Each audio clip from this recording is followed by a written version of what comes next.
pyramid given by pi, and it is to a very great accuracy. Did the Egyptians ever know pi? No, I don't think they did. The Egyptians were perfectly acquainted with the relation pi. They could not have built the Great Pyramid without knowing this mathematical relation. Charles Piazzi Smythe, a renowned Scottish astronomer, went to Giza to make his own survey. Not only would he verify its pi value, but it seemed wherever he looked, even the sarcophagus itself, he could relate the measurements of space and volume, cubits, feet, inches, to a superior knowledge of geometry and astronomy. How did the builders acquire it, he was asked upon his return to Edinburgh. Smythe's only explanation could be divine revelation. His fellow scientists thereupon rejected his findings completely. But the young Bible scholar Adam Rutherford didn't. He went to the Great Pyramid where he evolved his own theory, that each inch of its interior and exterior dimensions represented a year of man's history as told and prophesied in the Bible. Rutherford dedicated his lifetime to this idea, and in 1957 his Institute of Pyramidology published 4 volumes of his detailed research. From the book of Isaiah, which in a modern translation says, "In that age there shall be in the center of Egypt a monument that shall be a sign and an altar of witness to the Lord of hosts." These remarkable words indicate that God is going to provide a monument in Egypt. We know from the description that the monument is in the Giza area. Adam Rutherford's son, James, now preaches his late father's philosophy. Defined by the verse in numerical form, because in ancient Hebrew, the letters of the alphabet add up numerically.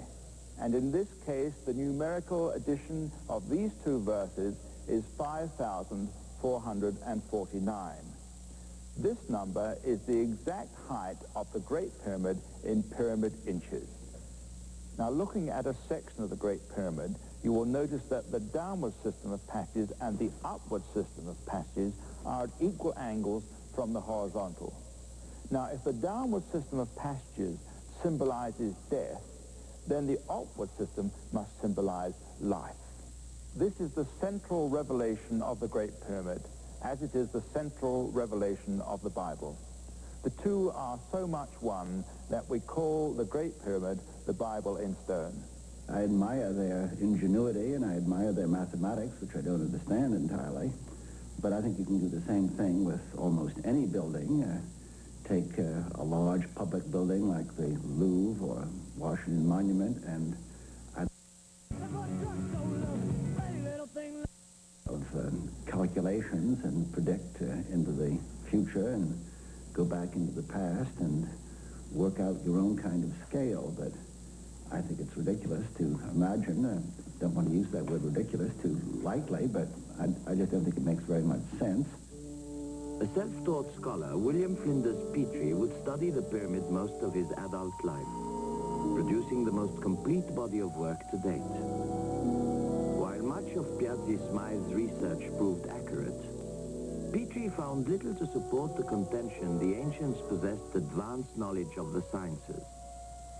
Rather, he deduced the builders were experimenting as they went along, often making arbitrary decisions.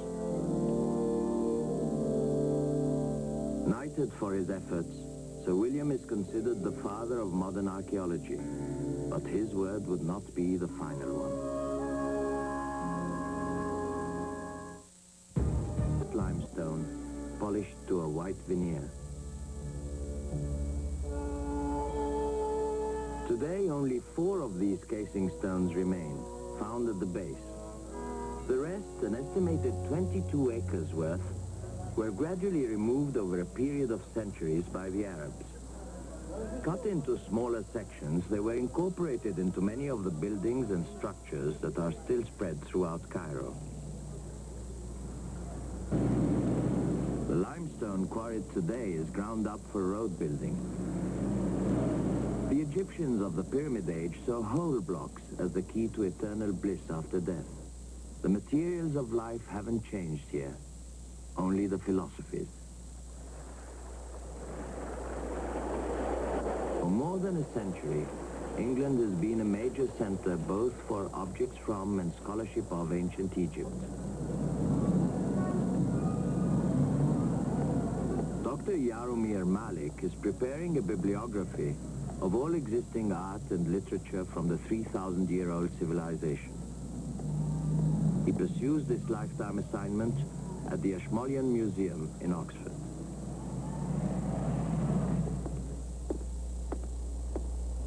Of all the data he's been exposed to, we inquired what his reasoning was for such a glaring absence of any information regarding the pyramids, especially Cheops. Well, the problem is perhaps a little difficult to understand for a non-specialist, because these days we are living in the age which is completely saturated with news, and everything is reported, everything is recorded. And one would expect that something similar must have been taking place in ancient Egypt. But in fact, quite the contrary was true. Egyptians just were people who didn't write down history. History as such was a concept which was quite unknown to them.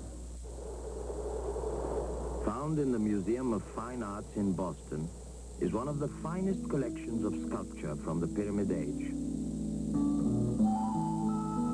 The realistic nature of the early Egyptian on which Dr. Malik remarked is supported by the art of this period. Certainly this bust of Prince Ankhaf could not be more honest and direct.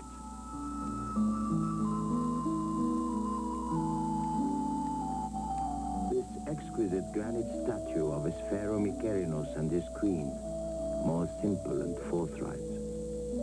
All created by artists who lived nearly 5,000 years ago. It's still a curious thing, one must acknowledge, that the architects and engineers who built the pyramids would not leave behind designs, plans, or information relevant to those great works.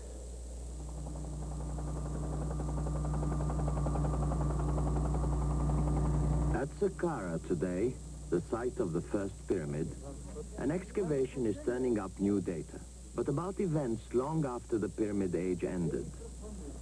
Professor Jeffrey Martin, like many active Egyptologists, regards the Great Pyramid as an open and shut case. It holds no special mystery for him. The pyramids fall into this sequence, and the Great Pyramid itself, the tomb of the pharaoh Cheops or Khufu, is the most spectacular example of a royal tomb. But there's nothing, I'm sure there's no mumbo-jumbo about it at all. Martin's dig has been underway for several seasons. This is the family tomb of a man named Horemheb, who lived 1,000 years after the Step Pyramid was built at Saqqara. He was regent to a king whose throne and capital were 400 miles up the Nile. His ruler's name was Tutankhamun, King Tut.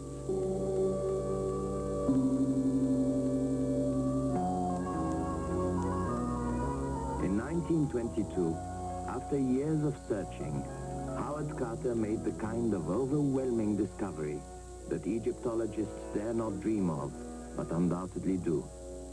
So rich was the find that Carter spent nearly a decade more here, in the Valley of the Kings, cataloging thousands of treasures.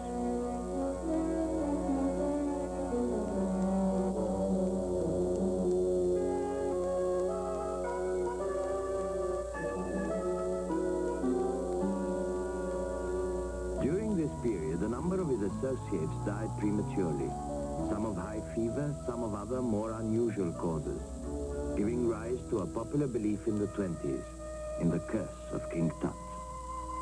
Carter himself, however, lived to be 66, and today the pharaoh's wooden, gold-sheeted coffin, his mummy inside, still resting in his original tomb chamber, may be viewed without fear.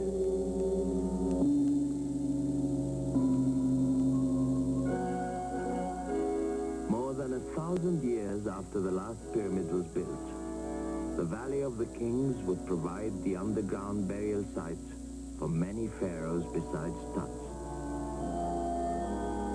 Perhaps as fascinating as his coffin are the remarkable paintings found in the various tomb chambers.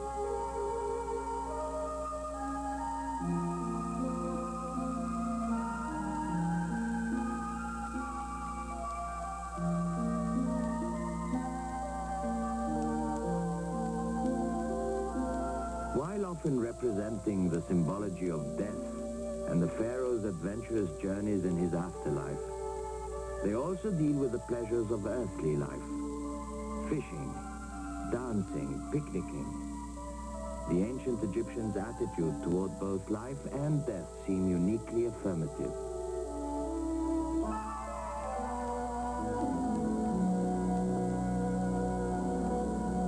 The temples of Luxor and Karnak face the Valley of the Kings from the east bank of the Nile.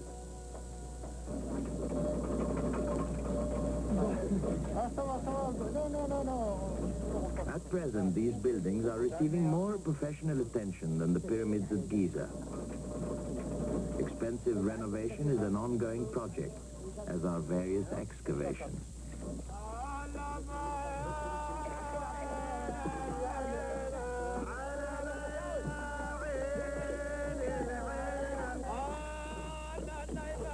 The area is considered rich in still buried treasure and documents, which possibly may one day shed light on the Great Pyramid to the north. The whole question of the pyramid was resolved by finding this point in 1925. This, therefore... While his book, Secrets of the Great Pyramid, is an objective report on the countless theories of others, Peter Tompkins has also reached his own conclusions. 360 degrees is the circumference of the Earth. This is a scale model of the Northern Hemisphere, exact.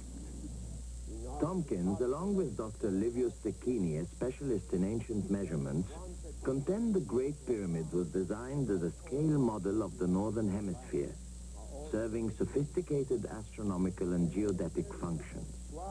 More than 100 pages of Tompkins' book are given over to Stecchini's evaluation of measurements and mathematical material, much of which is beyond the comprehension of most laymen and Egyptologists. While the professor's computations haven't been challenged by colleagues, he would find his interpretation of them questioned by some fellow scientists. Dr. Edward Krupp is director of the Griffith Observatory in Los Angeles. There are many places in the logic that would leave a scientist examining it in detail troubled by the conclusions that Dr. Stecchini reaches. Some of these involve the way the Egyptians measured angles and how they made astronomical observations and how they could possibly have had a certain kind of information on the one hand about the size of the Earth and yet apparently be ignorant of it in terms of other things that they did in their timekeeping systems as we know them to be. In that sense, it's not a theory. It's certainly not a scientific proof. At best, it's a notion, which might be worthy of further consideration, but that's why scientists are unsatisfied at the present time.